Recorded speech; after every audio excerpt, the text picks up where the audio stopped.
Je vais par la grâce de Dieu parler sur le sujet qui a été mentionné sur l'invitation.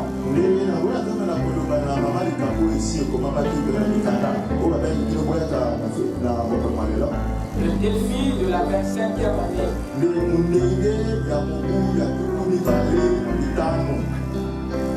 Mais mon père va précisément s'accentuer sur les expériences prophétiques de la nouvelle année.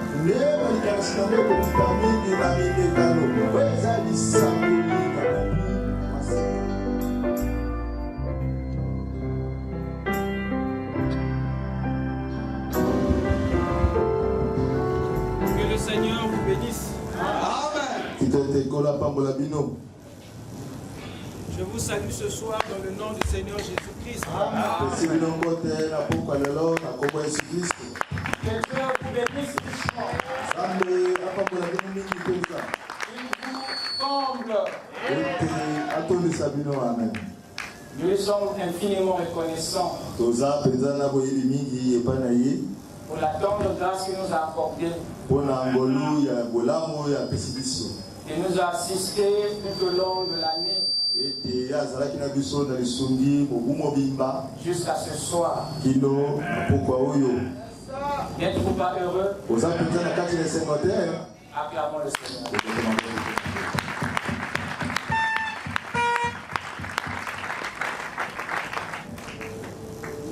Alors sans plus tarder, je vais vous inviter à vous lever.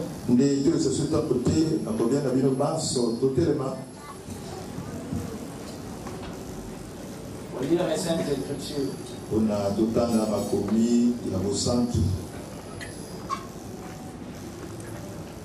Ouvrez avec moi dans Ézéchiel 40, le verset 1 à 5.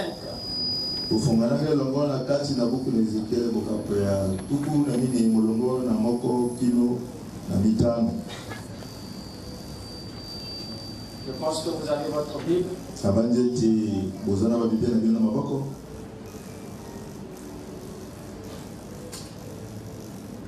Ézéchiel 40, verset 1 à 5.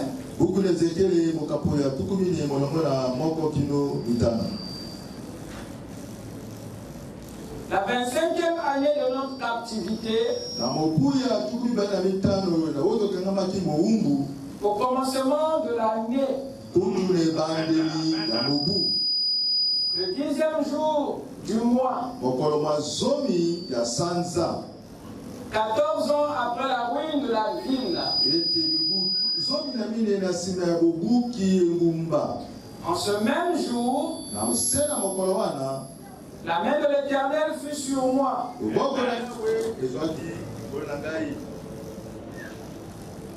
Et il me transporta dans le pays d'Israël.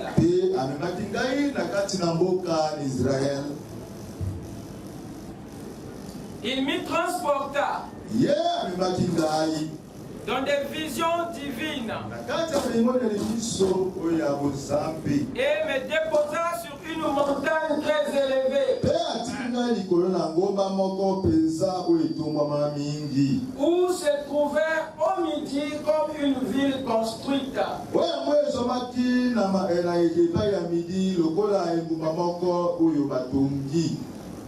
Il me conduisit là. Et voici, il y avait un homme dont l'aspect était comme l'aspect de l'airain.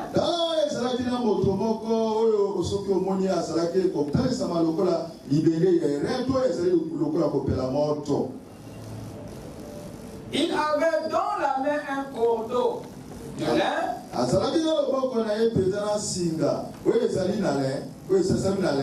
et une canne pour mesurer.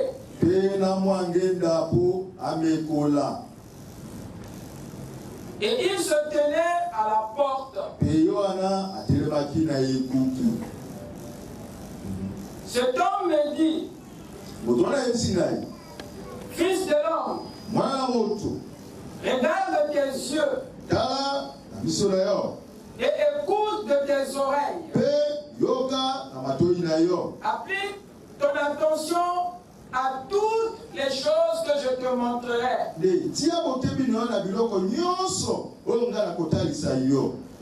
Car tu as été amené ici afin que je te les montre. Fais connaître à la maison d'Israël tout ce que tu verras.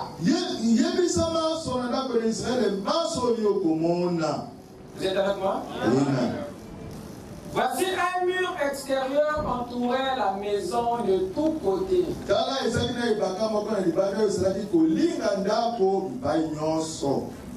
Dans la main de l'homme était une cale de 6 coudées pour mesurer.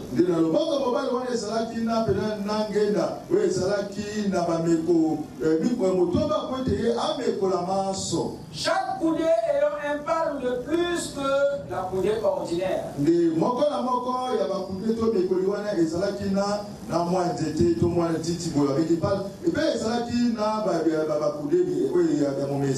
Il mesura la largeur du mur qui était d'une canne et la hauteur qui était d'une canne.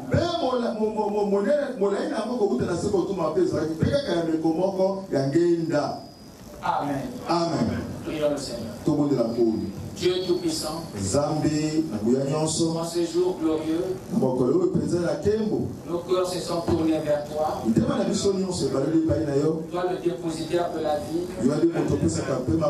l'onction de la résurrection,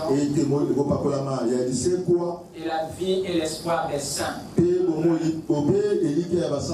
Nous te disons merci Seigneur pour ta grâce. Alors nous sommes réunis ici pour te soumettre nos vies et être reconnaissants. Bénis ces moments de communion qui viennent parler à nos âmes. Mets-moi de côté Seigneur et quoi le message de ce soir afin que chacun, Père bien-aimé, se détourne de ses faiblesses et rentre dans la force de Christ. Car c'est dans le nom de Jésus-Christ que nous te consacrons nos vies. Amen. Amen. Je vous prie de vous asseoir. Je vais par la grâce de Dieu parler sur le sujet qui a été mentionné sur l'invitation.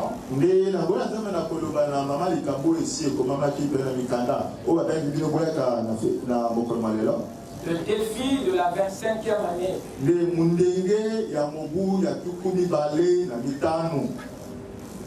Mais mon point va précisément s'accentuer sur les expériences prophétiques de la nouvelle année.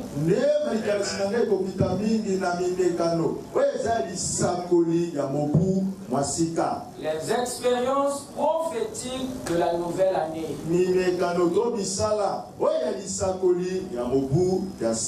Nous venons de lire une écriture très compliquée, avec des mesures, des cannes et des coudées. Ça prendrait des années vraiment de décortiquer chaque détail. Mais nous allons extraire juste quelques particularités simples pour essayer un peu de saisir quelle est la part de l'écriture qui nous concerne. Notre défi en ce jour n'est pas un challenge que nous relevons par nous-mêmes.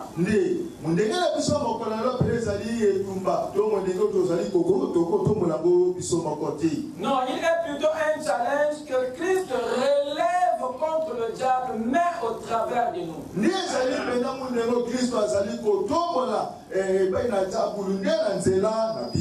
C'est donc un défi que nous ne pouvons relever que par la grâce de Dieu. Car si le Seigneur ne combat pas, et s'il ne se tient pas à à vos côtés, vous n'achèverez pas le combat. Vous n'achèverez pas la course. Et si tu es là ce soir debout, c'est parce que Dieu s'est mêlé à ta vie. Il s'est mêlé dans tes situations. C'est lui qui a atténué les attaques. Et beaucoup de flèches empoisonnées qui étaient tirées vers toi ont été reçues sur la poitrine de Jésus. C'est pourquoi nous n'avons pas à nous glorifier en vivant comme si Dieu n'existait pas. Nous n'avons pas le droit à nous glorifier en vivant comme si c'est par nos propres efforts que nous sommes parvenus. C'est pourquoi notre objectif dans ces moments pareils ne doit jamais être motivé par l'envie d'être béni, mais par l'envie d'avoir Dieu. Et le prophète dit quelque chose de très important ici. Alors qu'il arrivait à Dodan, sur le dos des ânes, beaucoup de gens disaient c'est un guérisseur. Oh, nous l'avons vu ouvrir les yeux des aveugles. Nous l'avons vu faire marcher les estropiés. Nous l'avons vu prier. Et la fièvre a quitté l'enfant. Mais cette catégorie de gens-là ne le suivaient que pour du pain et du poisson. Est-ce que vous écoutez ça? Amen. Mais nous ne devons pas être de cette catégorie-là.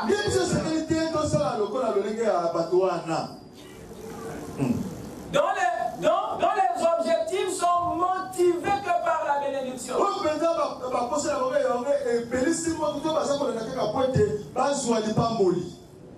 Mais ça doit être motivé par la personne de Dieu. Il continue. Il dit, et c'est pareil pour bon nombre de foules aujourd'hui.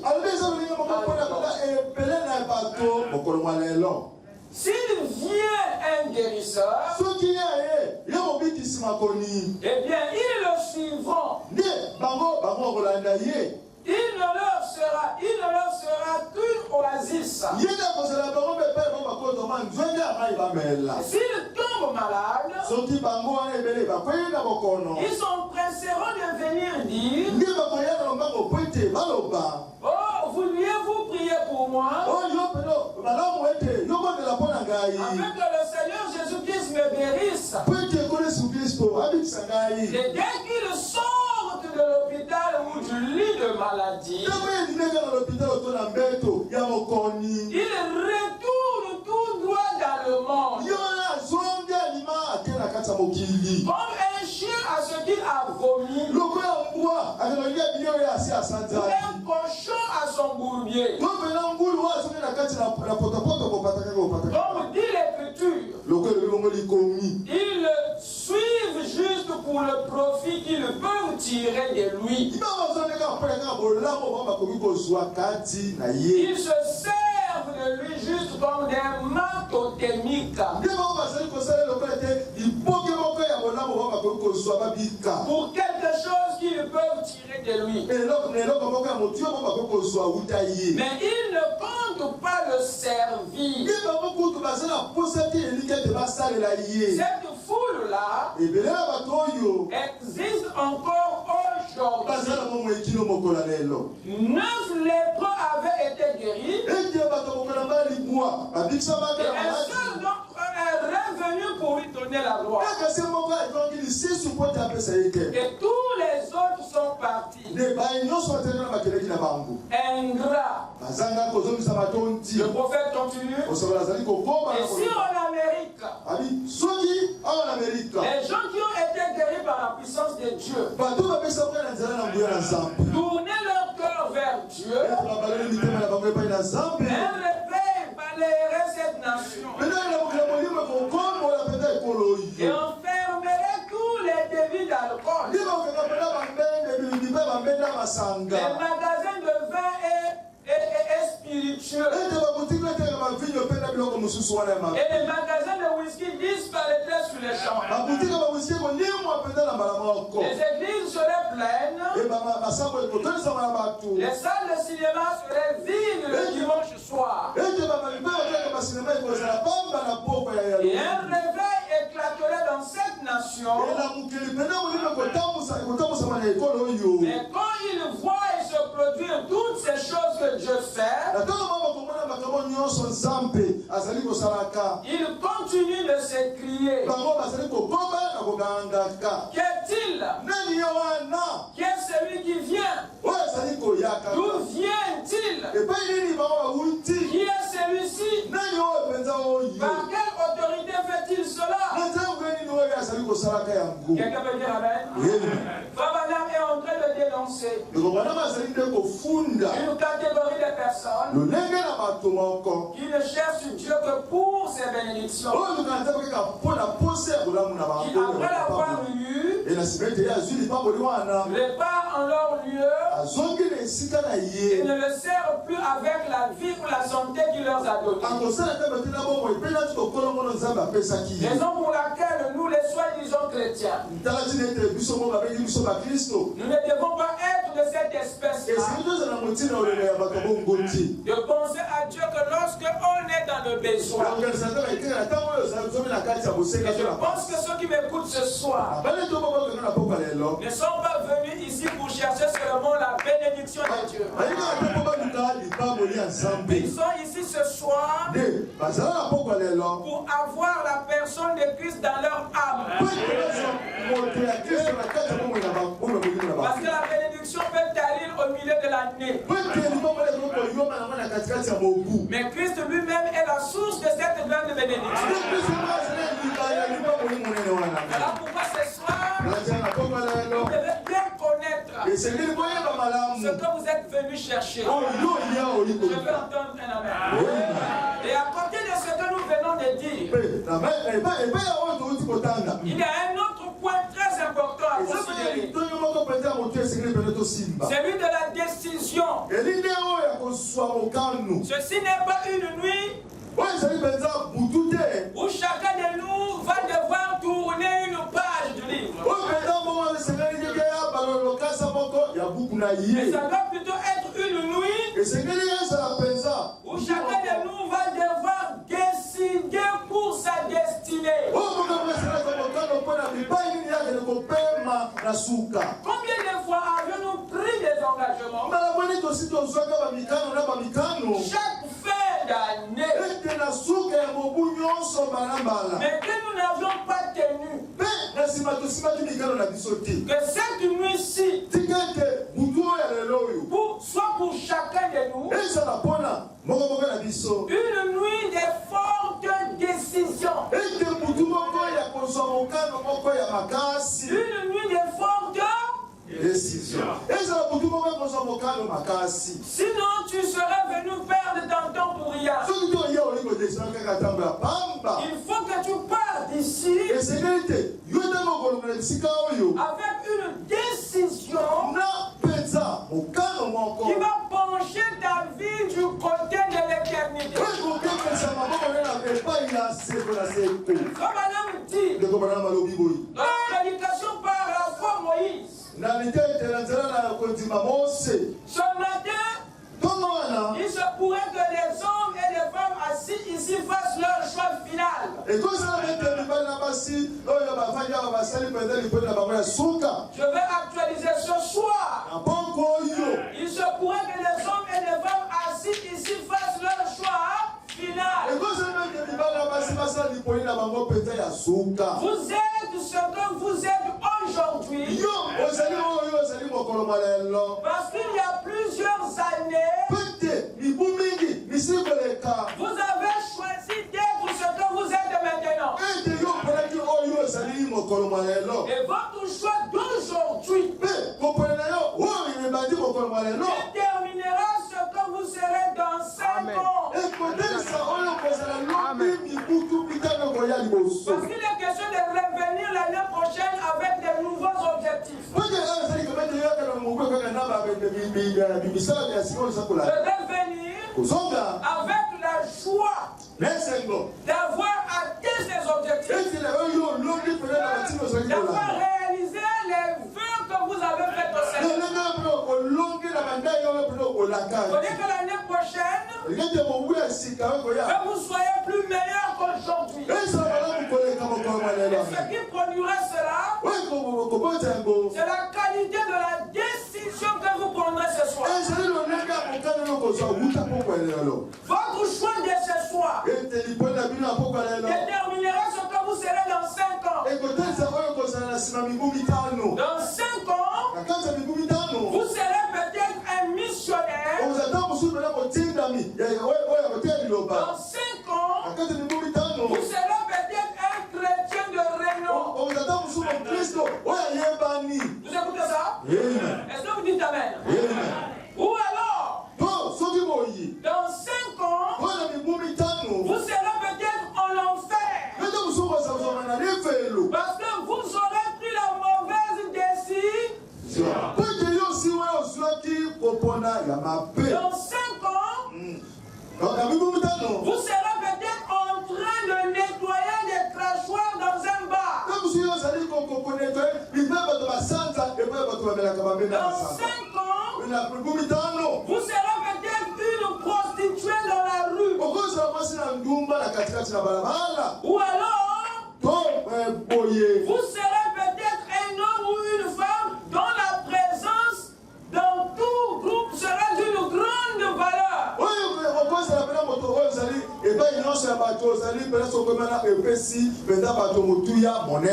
Est-ce que vous écoutez ça? Parce que vous aurez choisi Christ. Dans 5 ans, vous serez peut-être dans la gloire. Parti dans l'enlèvement. Parce que vous aurez fait votre choix aujourd'hui. Est-ce que l'église m'écoute? Mais vous devez choisir. Ne regardez pas ce que vous voyez. Choisissez ce que vous voyez par la foi. Voilà la seule chose qui comptera. Ce que vous aurez choisi par la foi. L'autre devait faire un choix. Abraham a laissé à l'autre le choix. Et Dieu vous laisse le choix. Choisissez aujourd'hui qui vous voulez servir. Dans le jardin d'Éden, il y avait un arbre de la connaissance et un arbre de vie. L'homme avait le privilège de choisir l'un ou l'autre selon son désir.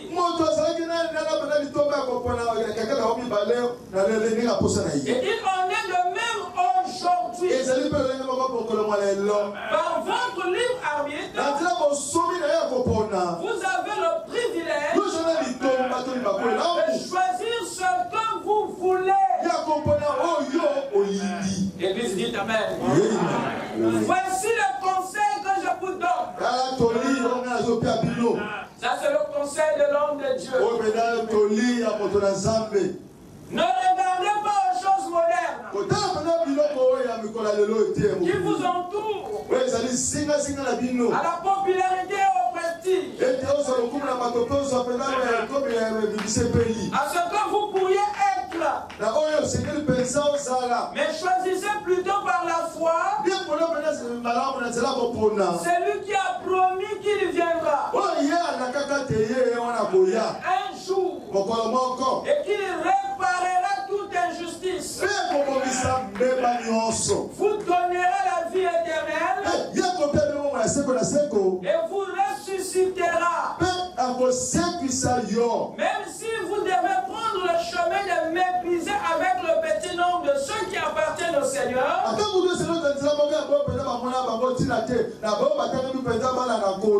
faites ce choix. Qu'on ait des problèmes sur les bras, qu'on ait des problèmes dans le pays, qu'on ait des problèmes dans l'église, qu'on ait des problèmes dans le foyer, où que ce soit, faites votre choix. Par la foi, je servirai Dieu. J'humilierai mon cœur en sa présence. Je prendrai le chemin avec les enfants de Dieu. Bien que je les vois mépriser et les jeter, chasser et rayer, je serai toujours à mon poste. Je resterai à leur côté. Quand ils pleureront, je pleurerai avec eux. Quand il y aura du chagrin, je partagerai leur chagrin. Leur mode de vie sera le mien. Quelqu'un peut dire Amen. La manière me parle du choix. Ils sont ici ce soir. Pas pour jouer un Nintendo. Pour tirer vos cartes. Quelque chose de semblable. Mais il est question de vie et de mort. Raison pour laquelle pensez à la décision. Par rapport à votre passé. Je veux entendre la main. Maintenant, accordez-moi votre attention pour ce que je vais dire. Car j'aimerais que chacun découvre les expériences qu'il attend dans la nouvelle année. Car c'est en cela que consiste notre défi. Chaque année qui se termine et chaque nouvelle année qui commence a toujours été un défi. Parce qu'il n'est pas donné à n'importe qui de commencer ni même de terminer. Si le ciel ne t'accompagne pas,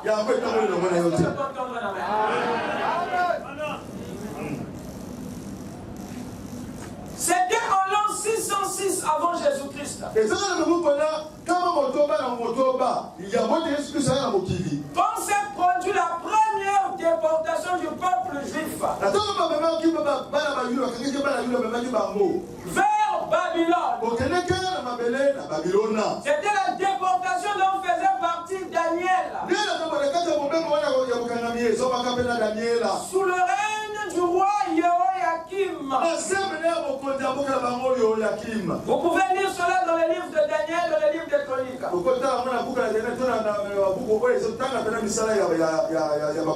C'était là la première déportation. Ensuite est venue la deuxième. Celle de l'an 597.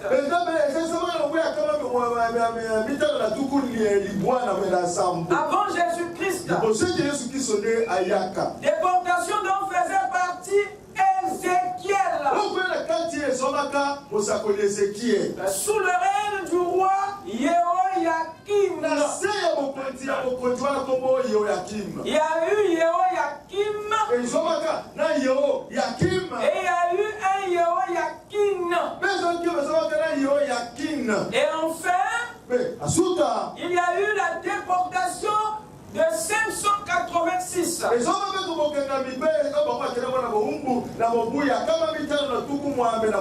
La troisième vague, et qui va se précéder par la destruction du temple et de la ville. Sous le règne du roi Sédécias, que nous avons perdu le temple. C'est sous Sédécias que la ville a été brûlée. Babylone a attaqué et déporté à 3 reprises. La première fois c'était en 606. La deuxième fois c'était en 597. Et la troisième fois c'était en 586. Ce qui veut dire que ce n'était pas des attaques successives, comme on le croit. Non. Parce qu'elles étaient espacées chacune de plusieurs années.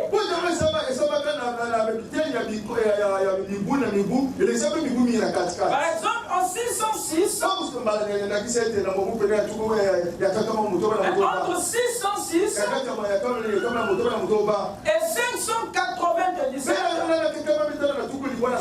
il y avait une période de pause de 9 ans. De 9 ans. Et entre 597 et 586, il y avait une période de paix de 11 ans. Ce qui revient à dire que ces bons-là avaient la possibilité de bien étudier leurs ennemis, de s'interroger sur ce qui leur arrivait, de revoir leur marche avec le Seigneur, d'anticiper même certaines choses auprès du Seigneur, d'anticiper même certaines approches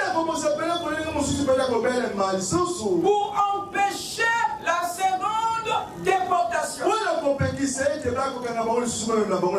pour empêcher la prochaine assaut.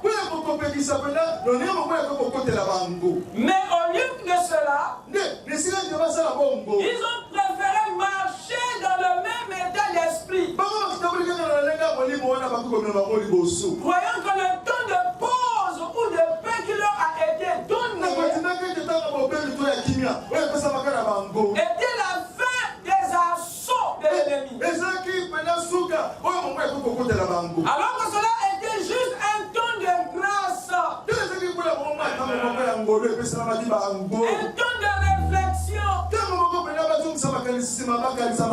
un temps d'inventaire, un temps d'autocritique, un temps de repentance, un temps de décision, un temps de changement et de retour à l'ordre. Donc tous ces espaces de temps de 9 ans et de 11 ans étaient en fait des espaces de grâce qui ne devaient pas être considérés comme la fin des assauts ou des attaques de l'ennemi. Lorsque Dieu te fait sortir d'un bourbier et que tu ne ressens plus les attaques, tu ne ressens plus les difficultés, il est grand temps pour toi de t'aligner correctement. Parce que si tu te conformes, et que tu penses que l'ennemi est allé dormir, tu seras surpris. Chaque fois que les hommes crient paix et sécurité, une ruine soudaine. Donc pendant les périodes de paix, il y a un travail qu'il faut faire. Vous ne devez jamais baisser la garde quand tout va bien. Je parle à quelqu'un. Dieu voulait voir si son peuple profiterait et ferait bon usage de ce temps pour changer et s'améliorer. Mais Dieu était finalement déçu. Et il n'y avait plus d'autre option que de les livrer entre les mains de Babylone. Après 9 ans, il n'y a pas eu repentance. Il a envoyé Nebuchadnezzar. Il est venu frapper. Il a amené en dépense. Dieu après il a calmé. Il est gardé. Si le peuple va se repentir, il a encore laissé 11 ans. Personne ne voulait faire marche arrière. Il a dit à Nebuchadnezzar, le général de Nebuchadnezzar, il va encore achever. Voilà comment est-ce que les déportations se sont suivies. Parce que Dieu, au fin de compte, n'avait plus d'option. D'ailleurs, c'est ce qu'il explique ici dans Jérémie 25. C'est pourquoi ainsi parle l'Éternel des armées. Parce que vous n'avez point écouté mes paroles. J'enverrai chercher tous les peuples du septentrion, dit l'Éternel, et j'enverrai auprès de Nebuchadnezzar, roi de Babylone, mon serviteur. Je le ferai venir contre ce peuple et contre ses habitants et contre toutes ces nations alentour, afin de les dévouer par interdit. Voyez-vous? Et d'en faire un objet de désolation et de moquerie, des ruines éternelles. Je ferai cesser parmi eux les cris de jouissance et les cris d'allégresse, les chants du fiancé et les chants de la fiancée, le bruit de la meule et la lumière de la lampe. Tout ce pays deviendra une ruine, un désert, et ces nations seront asservies au roi de Babylone pendant 70 années.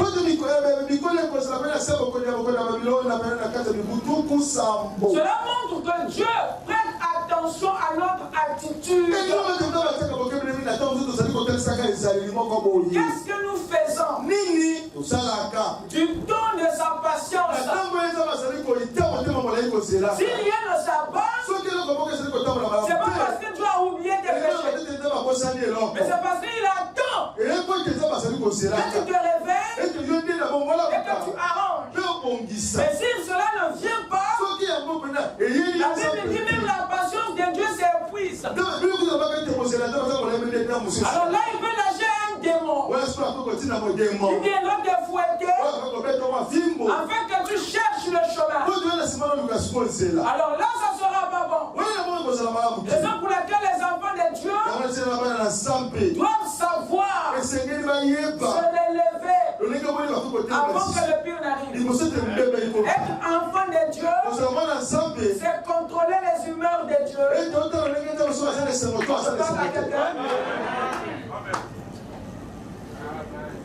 Mais il y a une chose dans cette grande histoire que je voulais que vous saisissiez. Dieu n'envoie jamais ses enfants en captivité. Je répète, Dieu n'envoie jamais ses enfants en captivité. Mais il les accompagne plutôt en captivité. Qu'est-ce que cela veut dire? Dieu ne reste pas dans le pays quand son peuple est en dehors. Ça, c'est un paradoxe que j'aimerais que vous compreniez avec l'œil de l'aigle. Parce qu'il est difficile de voir les traces de l'aigle dans le ciel. Et votre Dieu est un aigle. Voilà pourquoi les soi-disant ont parfois du mal à le voir. Dieu n'envoie jamais ses enfants en captivité. Mais il les accompagne en captivité. C'est pourquoi il les suscite toujours des prophètes. Même en exil, Dieu les suit toujours là où il les envoie. Qu'ils aient été dispersés pour avoir commis ou pas. Dieu suit toujours sa sémence là où il les éjecte. Dieu suit toujours sa sémence là où il les envoie. Je répète, Dieu suit toujours sa sémence. Là où il les disperse. Quand le peuple est parti à Babylone, Dieu n'était pas resté dans les ruines d'un temple dévasté, ni même dans les décombres d'une ville ensemble. Mais Dieu les avait suivis là où il les avait dispersés. Dieu accompagne toujours ses enfants partout où il les disperse. Que ce soit dans les épreuves, quand Dieu te jette sur un lit d'épreuve, la plus grande chose que tu ne peux pas voir, c'est qu'il est avec toi dans ces épreuves. Il n'est pas celui qui te jette dans un trou et lui-même reste à l'extérieur. Si c'était le cas, alors Daniel serait bouffé de la force. Dieu avait suivi dans l'épreuve. Voilà pourquoi tu es encore en vie. Alors que tu as traversé les maladies. Alors que tu as traversé les tentations.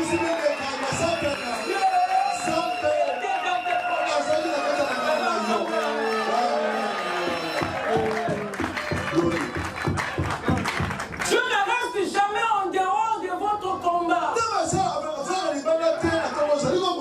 Il ne reste jamais en dehors de votre course. C'est toi qui as l'impression que tu es seul dans la souffrance. Non, regarde bien. Tu n'es pas seul.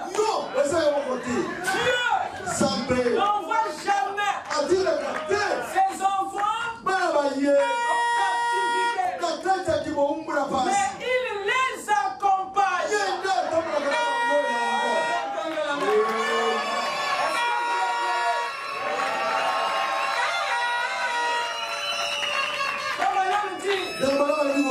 Israël a quitté la source. Ce n'est pas la source qui a quitté Israël. Vous voyez, en effet, la Bible déclare clairement que le rocher et l'eau suivaient Israël. Suivaient Israël. Cela les suivait. Partout où il allait. Il allait. Partout où ils allaient. Il allait aussi. Où est-ce que Dieu restait? Dieu ne restait pas. On vous dit amen? Amen. Il dit, le même Dieu accompagne son église ce soir. Le même Dieu accompagne son église ce soir. Vivons à cette source qui est là-bas. Partout où vous ferez un pas, c'est exactement là que Dieu sera avec vous. Pour verser de l'eau sur vous et vous donner la vie. Je serai toujours avec vous jusqu'à la fin de l'âge. Il n'a jamais été absent. Il n'est jamais parti. Quand il dit que je m'en vais, en réalité, le gars n'est jamais parti. Parce qu'il a dit que je resterai avec vous. Mais m'en fout jusqu'à la fin de l'âge. Il est parti à quel moment? Où qu'il attendait. Il n'est jamais parti.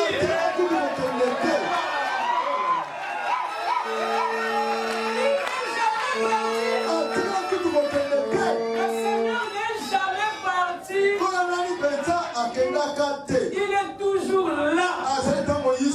C'est à vous l'épouse d'avoir la langue au pouvoir. Quand il n'y a pas l'huile de la révélation, il n'y a pas la vision. Quand je parle aux élus, ne me comprenez pas mal. Je serai avec vous jusqu'à la fin de l'âge. Christ est le même hier, aujourd'hui éternellement. Les lois de Dieu. Vous dites amen? Il n'a pas fini. Mais souvenez-vous, le rocher n'a jamais quitté Israël. C'est Israël qui a quitté le rocher. Il a oublié que le rocher était toujours avec eux. Il était bel et bien là. Et il les accompagnait jusqu'au bout du chemin. Je peux dire même jusqu'à la mort. Il sera là pour donner des ailes à ton âme. Pour rejoindre les remparts des cieux. Il les suivait. Il n'était pas hors de portée de voix. Il n'était pas hors de portée auditive. Donc des fois que tu as l'impression que Dieu n'écoute pas tes prières. Non, il te dit ici qu'il n'est pas sourd.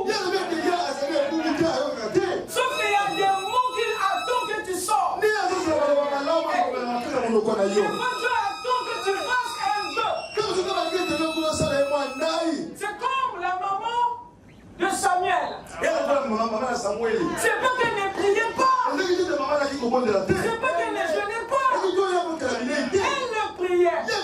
Mais c'est comme si Dieu souffrait de mal à l'oreille. Mais ce n'était pas le cas. Dieu attendait.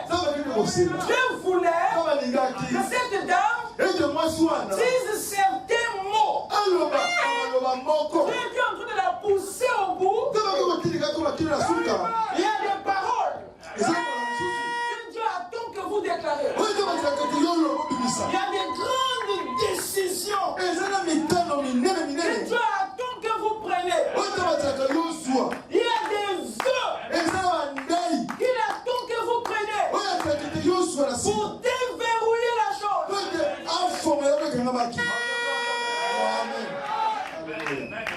Il n'était pas hors de la portée auditive. Il n'était pas hors de portée de vue.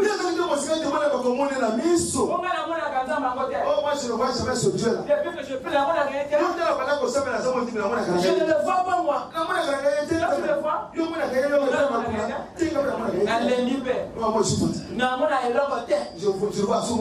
Il n'est pas hors de portée de vue. Vous dites amen? Amen. Ce qui te fait lever le matin, c'est qui?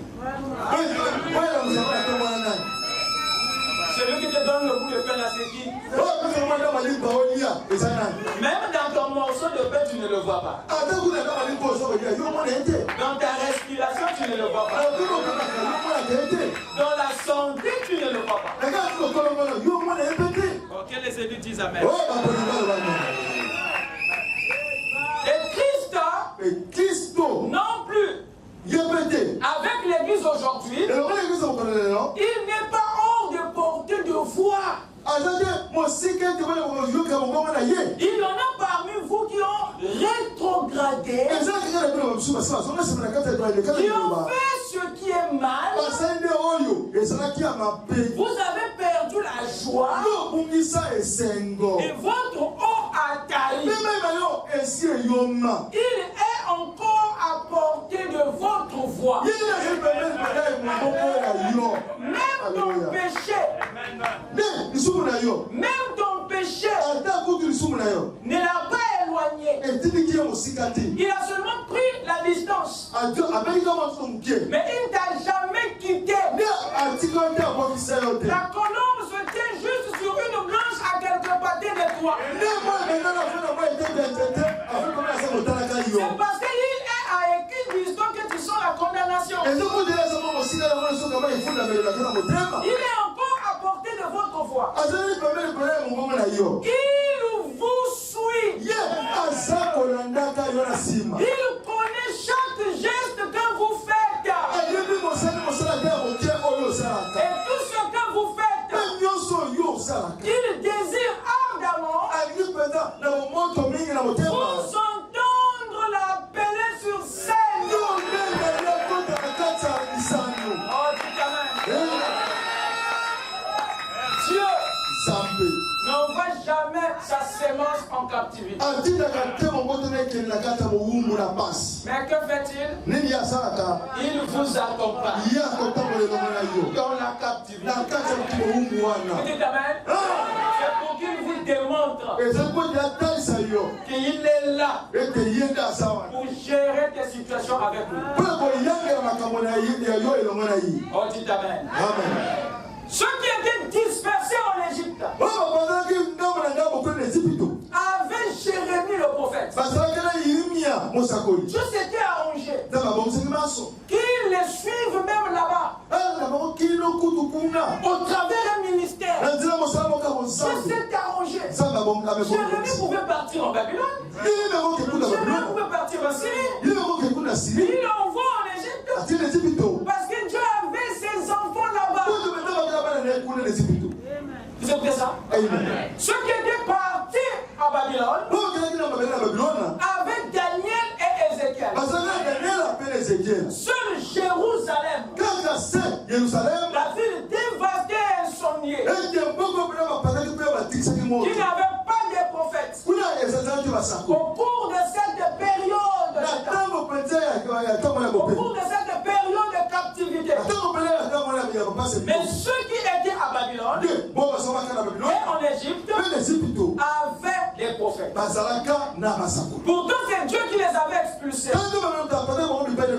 C'est encore lui qui les suscite des prophètes en exil. Pouvez-vous me dire pourquoi? Ils pouvaient les oublier. Ce qu'ils avaient aussi commis. De toutes les façons, ils avaient commis. Mais pourquoi les susciter des prophètes? Encore des prophètes. Pourquoi? Pourquoi Dieu les faisait? Dieu suscitait les prophètes pour garder son peuple, pour avoir un œil sur eux. Dieu n'avait pas les intentions de les oublier à cause de leur péché. Mais il suscite les prophètes pour juger leurs péchés, pour traiter leurs péchés, pour les protéger et les ramener à l'ordre de la parole, bien qu'étant loin du pays. pays. Est-ce que vous dites amen? Amen. La Bible dit dans Osée, c'est pas un prophète. C'est pas un prophète.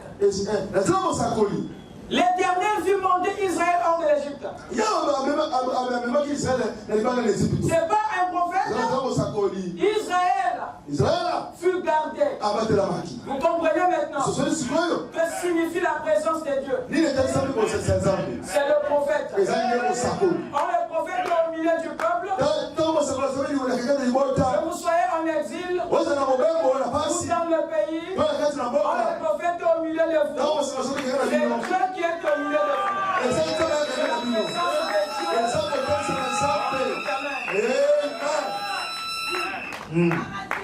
Le prophète, c'est la présence de Dieu.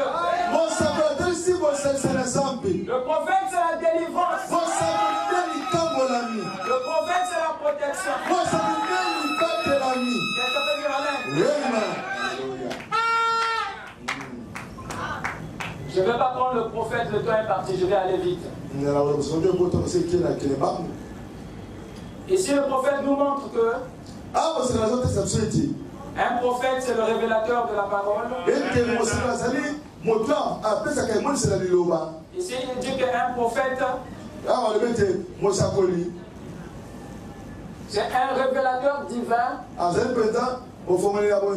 Et ici, il dit qu'un prophète, c'est un prédicateur. Amen. Amen.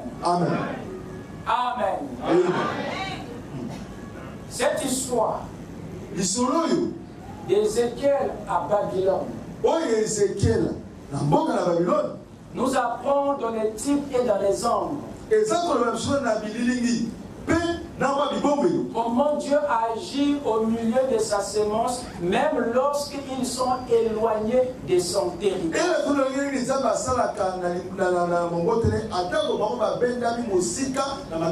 Nous avons ici un peuple que le monde Babylone a dépouillé, a privé de son pays, qui est le symbole de sa liberté. Le pays est le symbole de votre liberté. Et quand le peuple fut dépossédé du pays, ils perdent leur liberté, ils perdent quelque chose d'important. Je ne connais pas ce que tu as perdu au cours de cette année qui vient de s'écouler. Mais je sais au moins ce que Dieu va faire avec toi dans cette nouvelle année. Car le plan de la nouvelle année est ce que Dieu va te révéler dans cette écriture d'Ézéchiel. Car le plan de ta nouvelle année se cache dans la vision prophétique d'Ézéchiel. À la 25e année de notre captivité, au commencement de l'année, le 10e jour du mois, 14 ans après la ruine de la ville, en ce même jour, la main de l'Éternel fut sur moi et il me transporta dans le pays d'Israël.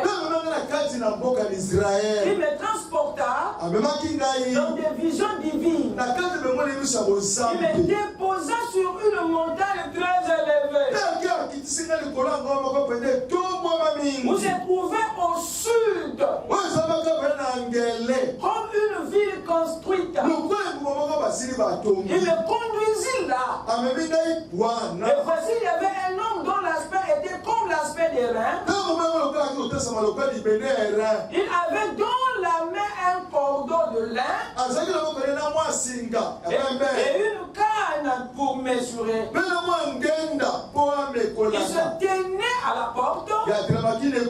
Cet homme me dit, fils de l'homme, Regarde de tes yeux.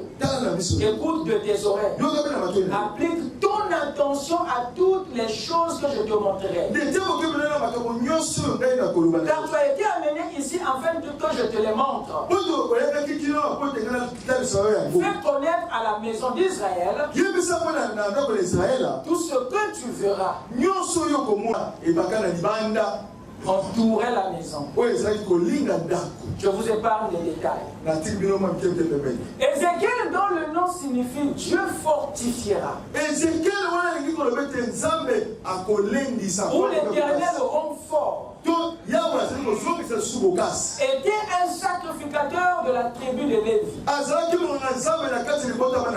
L'un des croyants qui avait perdu sa liberté lors de la deuxième déportation.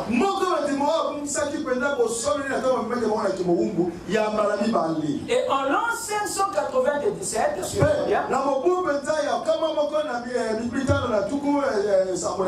Ézéchiel partit en déportation. Et en l'an 592, soit 5 ans après sa déportation, il fut appelé par Dieu pour servir comme prophète,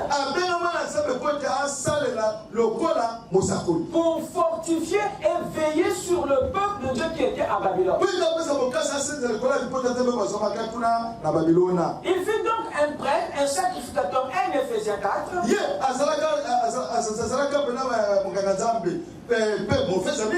Mais au second appel, car il avait reçu de Dieu un appel prophétique supplémentaire qui le mettait à la tête de sa génération. À cette époque du temps, vous pouvez comprendre, au milieu de Tony Osborne, Oran Robert et les Billy Graham, il y avait aussi un évangéliste Branham, mais à qui Dieu a donné un appel prophétique supplémentaire qui le mettait à la tête de son âge. Et c'est en 572, soit 25 ans plus tard,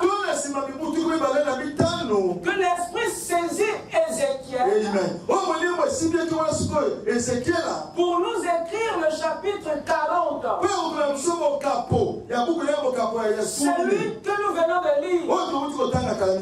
Ce qui fait exactement 25 ans depuis sa captivité en l'an 597.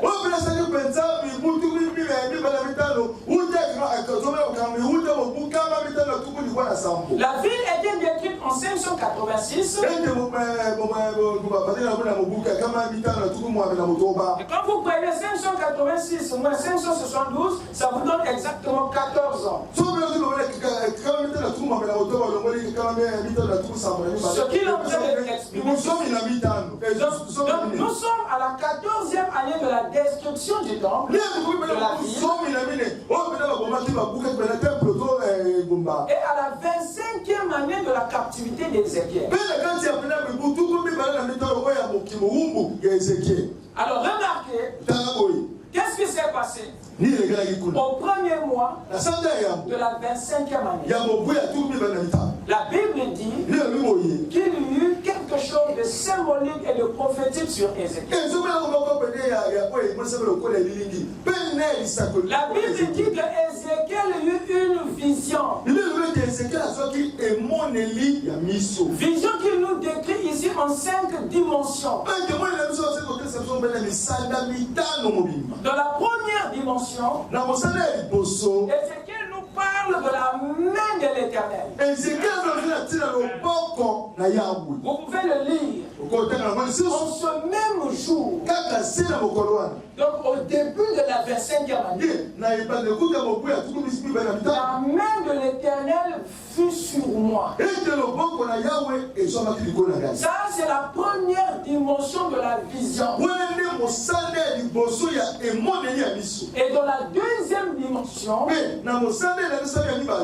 Ézéchiel nous parle de son retour en Israël et de son ascension. Car il dit, et il me transporta dans le pays d'Israël. Lui, il était à Babylone.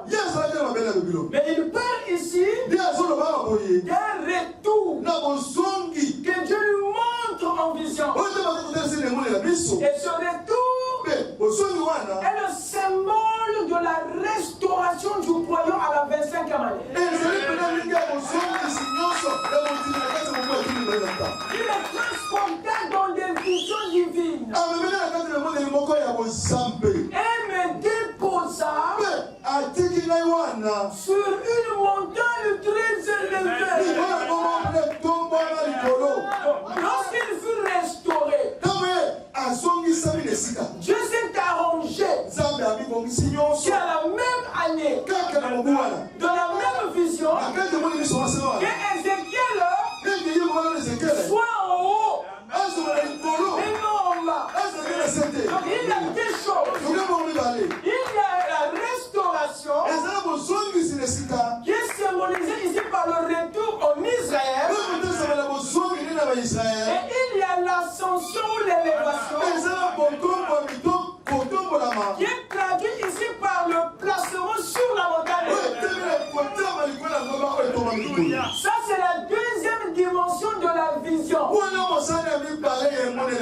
Et dans la troisième, Ézéchiel nous parle de son introduction dans la ville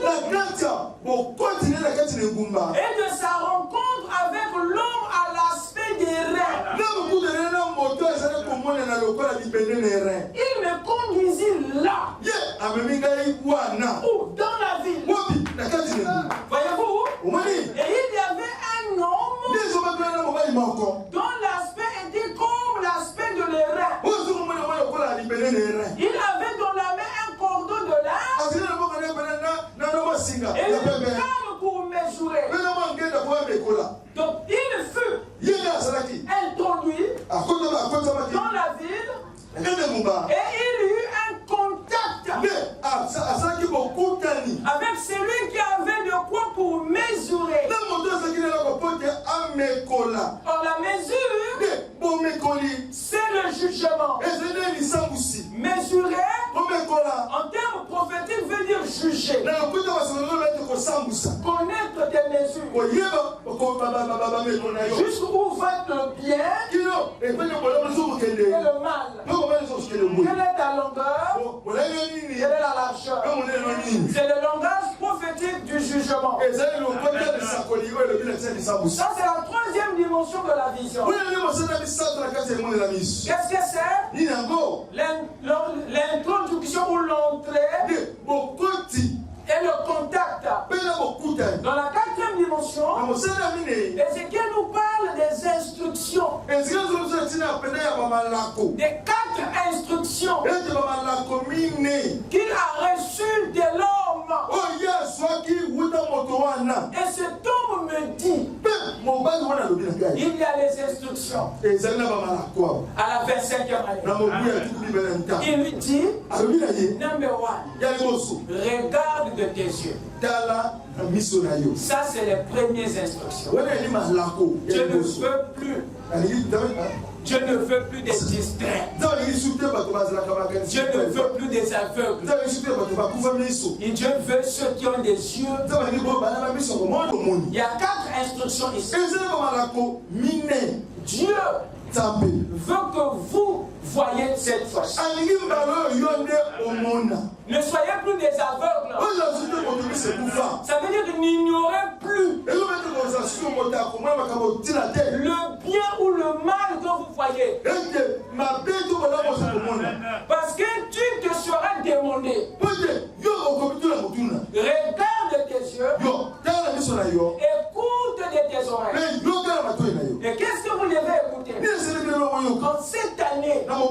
il faut écouter la parole. Dans toutes les formes. Vous écoutez ça? Amen. Et ensuite, le troisième, applique ton attention.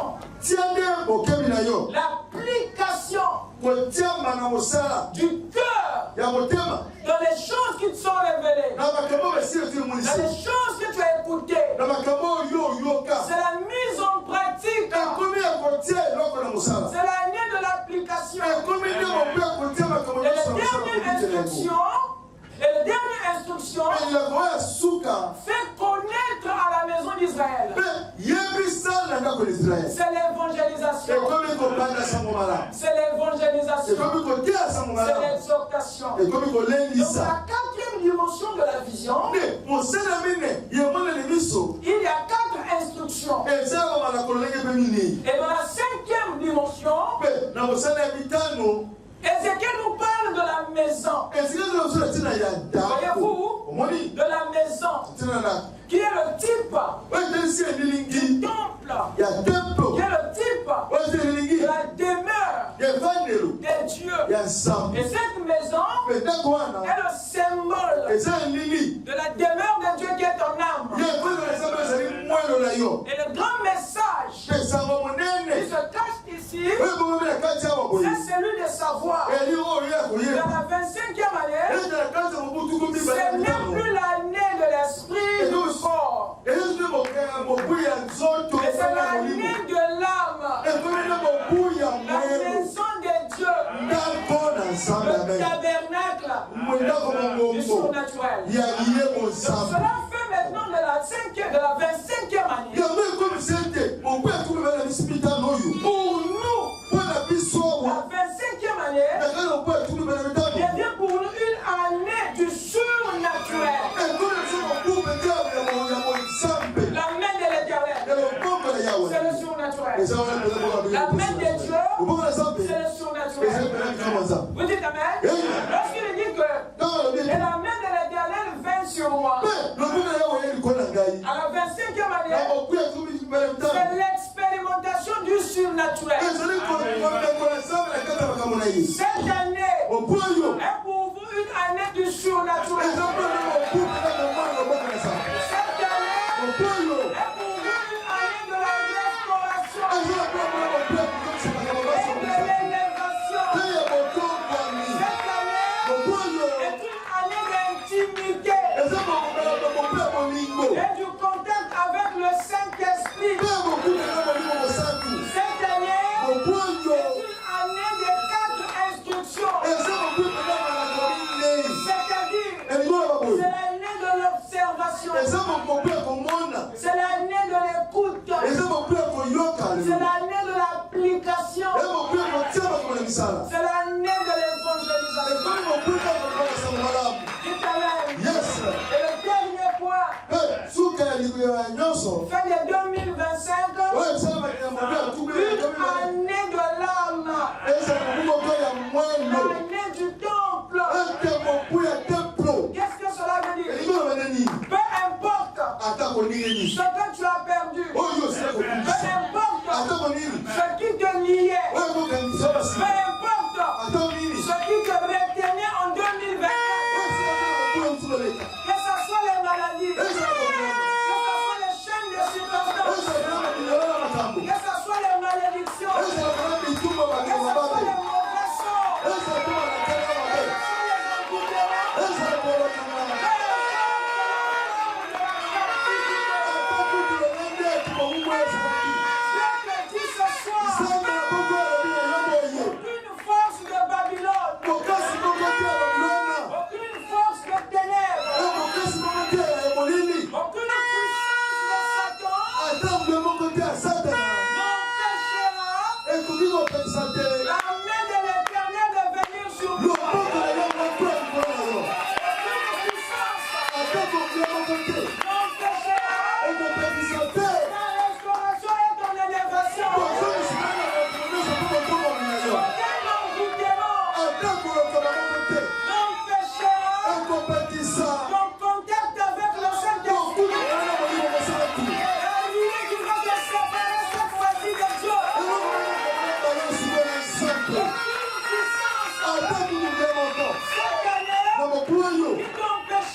Ça n'a pas empêché son contact avec le Saint-Esprit.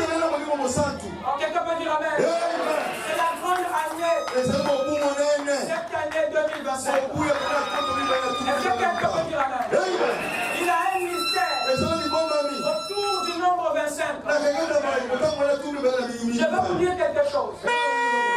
Dans la numérologie hébraïque, qui est appelée la gématrie, le nombre 25 a une signification particulière. Il est considéré dans la gématrie comme un nombre de jonction. Un nombre de transitions. Suivez-moi bien. Cela veut dire que le nombre 25 dans la gématrie, la numérologie hébraïque désigne ou marque la fin d'une bataille qui est l'épreuve et l'entrée dans le règne. C'est ce que 25 signifie. Vous écoutez ça? Il marque une transition entre l'épreuve et le règne, entre la bataille et la récompense. Vous suivez ça? C'est pas étonnant de constater que c'était exactement à la 25e année qu'Abraham et Sarah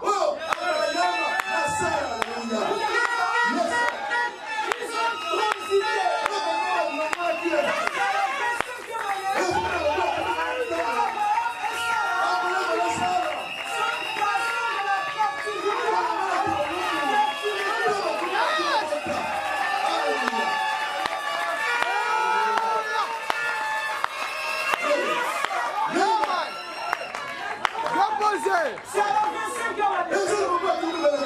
Ils sont passés de la captivité à la libération.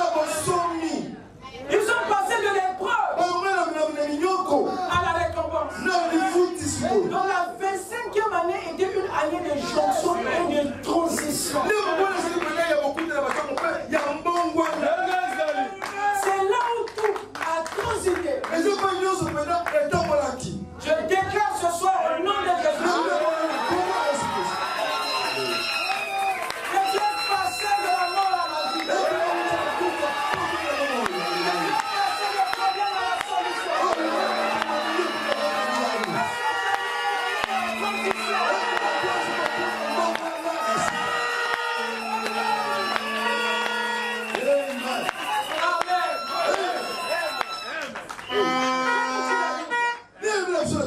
La Bible sur ce nom. Remarquez. Je vais aller vite. Dans le nombre 8, verset 24, c'est à 25 ans qu'un lévite passait de la vie civile à la vie sacerdotale. Donc à 25 ans, c'était le temps de jonction. Il quitte le repos pour entrer dans le travail. À 25 ans. Ici nous voyons, voici ce qui concerne les lévites.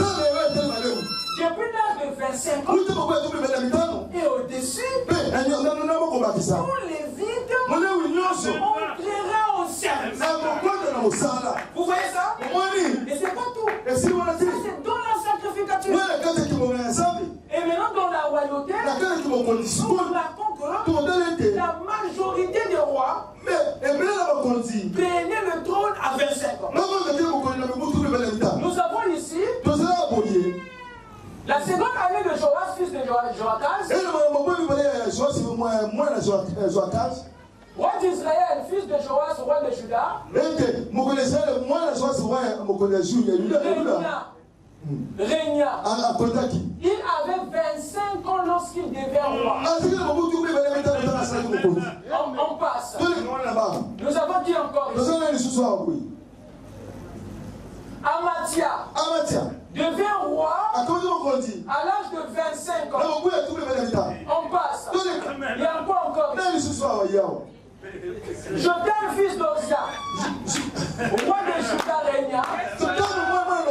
Il avait 25 ans lorsqu'il devint roi. On passe. On peut maintenant dire Ézéchias, fils d'Akab, roi de Juda, régna. Il avait 25 ans lorsqu'il devint roi. On passe encore.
C'est pas fini. Il y a pas encore.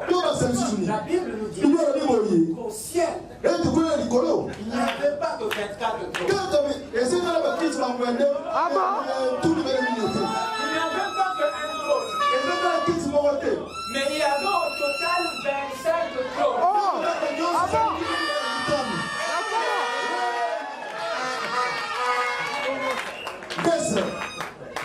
Après cela, je regardais. Voyez-vous, je regardais.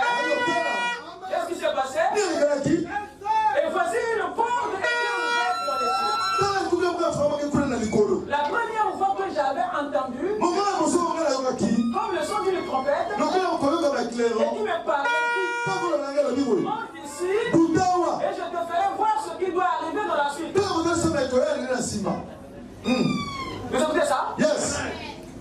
Aussitôt je fus ravi en esprit. Et voici il y avait un trône dans les ciels. Tendez, un trône. Et sur ce trône quelqu'un était assis. Vous êtes avec moi? Et celui qui était assis avait l'aspect d'une pierre de jaspe et de sardoine. Et le trône était environné d'arc-en-ciel semblable à de l'émeraude.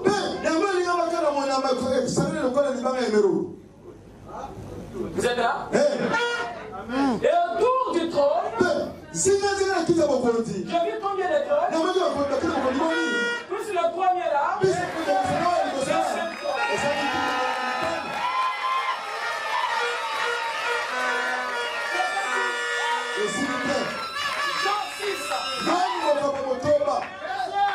suivez. Quand le soir fut venu, ses disciples descendirent au bord de la mer. Et donc montés dans une barque.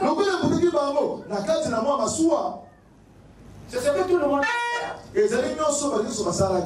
Nous avons tous été ces entités-là qui étaient descendues sur la terre, et chacun est rentré dans un corps de chair. Et c'est là le combat de la vie à commencer. Ce bateau-là représente une affaire dans laquelle tu t'es embarqué. Une situation dans laquelle tu te trouves. Alors il commençait à traverser la mer pour se rendre à Capernaum. Il faisait déjà nuit. Vous avez ça? Amen. Et Jésus ne les avait pas encore rejoints. Il y a des gens qui ont commencé à marcher. Ils n'ont pas encore rencontré Jésus. Il n'y a pas encore eu un contact. Mais ils sont dans là-bas. Ils sont dans le voyage avec vous. Mais ils n'ont pas encore eu l'expérience. Il a parfois plus d'années dans le message que toi. Mais le Seigneur Jésus ne l'a pas encore rejoint. Mais il y a une bonne nouvelle pour toi. Il n'a pas encore rencontré Jésus. La Bible dit le Seigneur ne les avait pas encore rejoints. Il soufflait un grand vent. Et la mer était agitée. Et après avoir ramé, écoutez bien. Donc le combat toi là. Après avoir ramé environ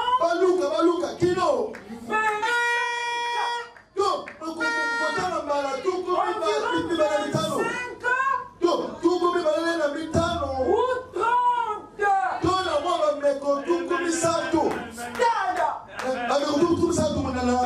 Donc le chroniqueur n'était pas trop sûr. Mais la vérité est que le combat avec la tempête s'est fait pendant, donc dans une distance, dans une période, autour d'un nombre d'années, de mois, autour de 25 ans. Et quand ils sont arrivés à 25, nous prenons 25. On ne cache pas. Parce que même le chroniqueur n'était pas sûr. Quand ils sont arrivés à 25 stades, qu'est-ce qui s'est passé? Qu'est-ce qui s'est passé? Lorsqu'ils ont ramé environ 25 stades, ils virent Jésus. Pas avant 27. Quand ils sont arrivés, quand ils ont ramé à 25, c'est là que Jésus les a rencontrés. Cette année 2025, c'est l'année de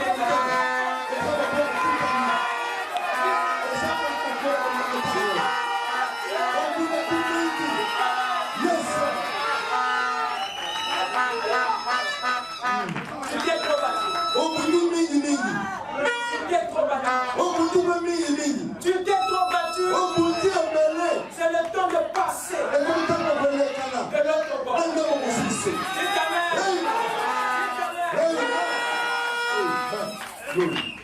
Pour ceux qui ne croient pas au nom, écoutez ce que votre prophète dit. Parce que moi j'ai dit, vous dites que les nombres ce n'est rien. Vous écoutez ça? C'est le prophète qui parle là. Peut-être là où tu dis que non, le frère est en train de tripoter le fin de vie.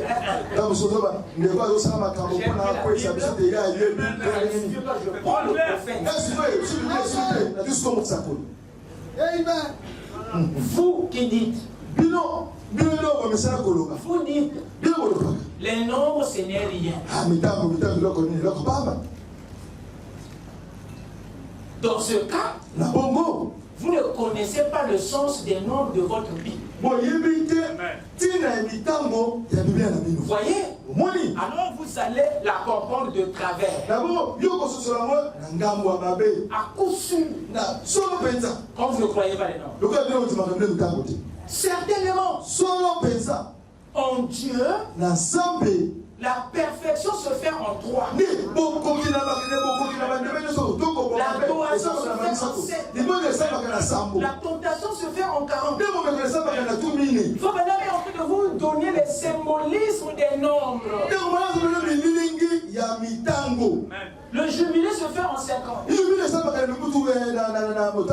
Oh, quoi que vous vouliez faire, toutes ces mathématiques, la Bible s'enchaîne d'une façon mathématique. Donc ce que nous venons de faire là, le nombre 25 que nous avons parcouru dans la Bible,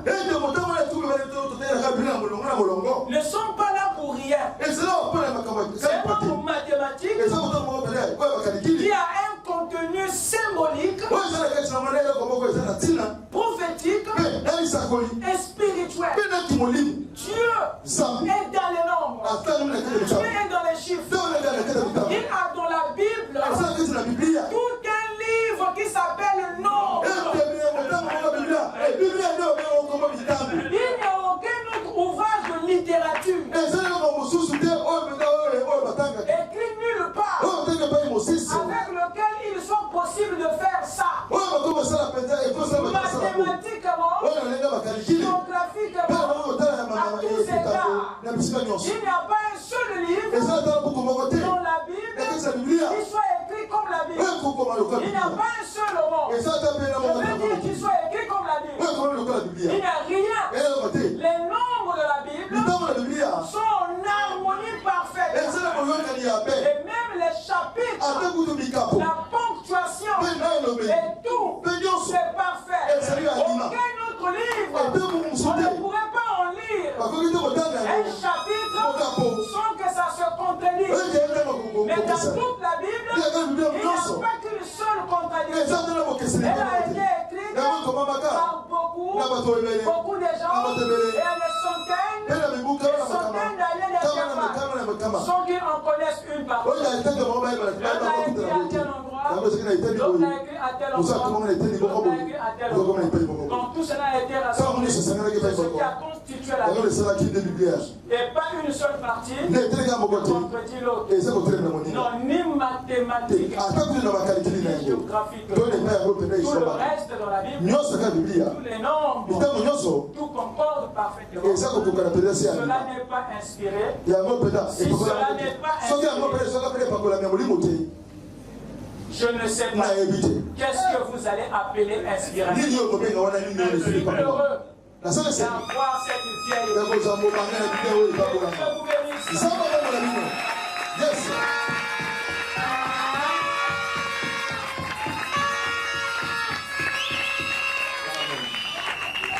Pour terminer, retenez mes chers amis. Amen. Que les 5 dimensions de la vision d'Ézéchiel sont les 5 expériences qui vous attendent chacun dans la 25e année.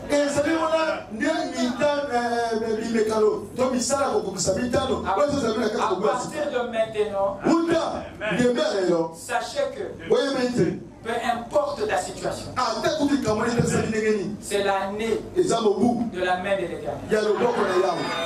C'est l'année de la main. Soyez-en sûrs que cette année, c'est l'année de l'élévation et de la restauration. Ça, c'est une expérience qui t'attend. La main de Dieu est déjà sur toi maintenant. La restauration se fait déjà maintenant. L'ascension se fait déjà. Cette année, c'est une année de contact, de rencontre avec le surnaturel. Cette année, c'est une année d'instruction. fonction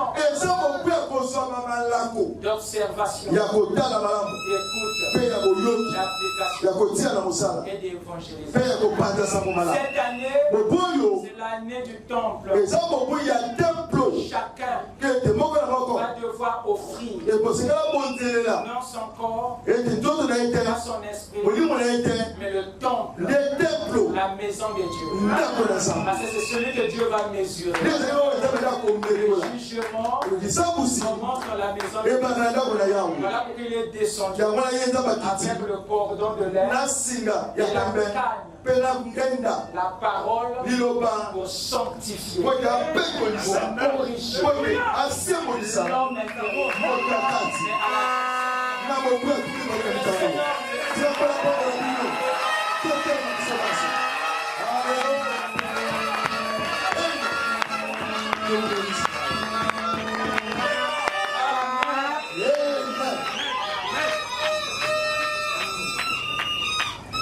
À tous ceux qui n'avaient pas de travail, sous l'onction du Saint-Esprit, je déclare que vous ayez du travail en abondance, au point même de manquer, pour partir, parce que ça tire de tous les côtés.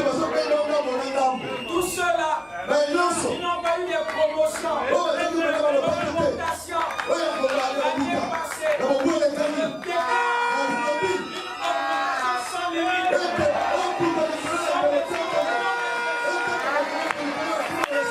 Tous ceux-là qui ont fait faillite l'année passée, je déclare cette année, c'est l'année de l'ascension, l'année de la prospérité. Ceux-là qui n'ont pas eu d'enfants toute cette année, je déclare que vous avez des jumeaux et des jumelles. Tous ceux-là qui étaient dans les liens diaboliques, tous ceux-là qui étaient dans les... Je déclare, Seigneur, brisons le tous ceux-là qui étaient faibles en esprit, je déclare que vous soyez baptisés du Saint-Esprit. Cette année, c'est l'année de la jonction, c'est l'année de la transition, l'année qui vous introduit dans le règne. Que Dieu vous bénisse. Qu'il vous remplisse sa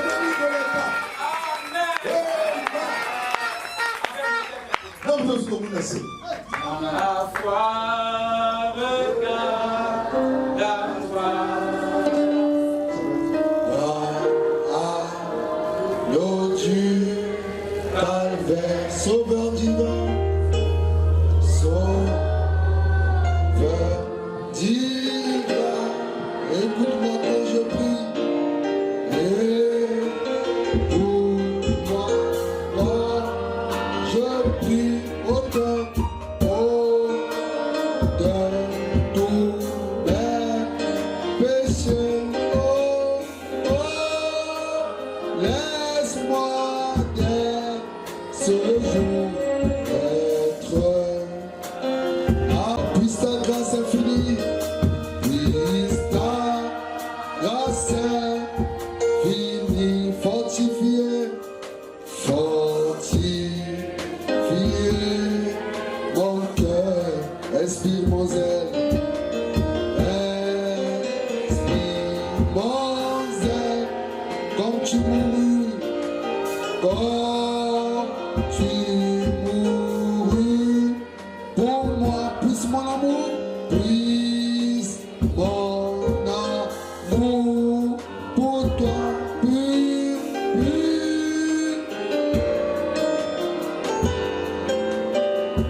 Que tu parles au sujet de ce qu'il vient d'ouvrir pour toi. De cette année, qu'il vient de révéler pour toi cette année. J'aimerais que chacun se consacre, prépare pour ces 5 expériences. Pour ces 5 expériences. Pour la main, pour le contact, pour la restauration et l'ascension. Que chacun se prépare pour offrir son cœur. Élève ta voix. Parle. Ayons tous.